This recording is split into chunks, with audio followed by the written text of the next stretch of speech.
बिस्मिल्लाहिर्रहमानिर्रहीम।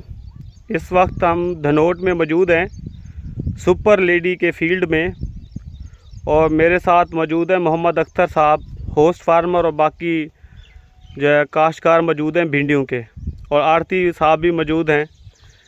जी अख्तर भाई, आप बताएं सुपर लेडी के बारे में। सर सुपर लेडी मैंने पहली फर्स्ट टाइम लगाया है, ये हाजी समझ गया है। तो इसका सर एक तो ये है कि कुव्वत मुदाफ़त इसकी बीमारी के खिलाफ बहुत ज़्यादा है। दूसरा ये है कलर इसका बहुत प्यारा है, मंडी में लेके जाओ तो सबसे पहले यही बिकती है। इसके अलावा साइज़ जितना बड़ा हो, ये मोटी नहीं होती, सख्त नहीं होती। ये दिखाएं इसका बहुत प्यारा है सर, आप खुद देख लें इसका कलर।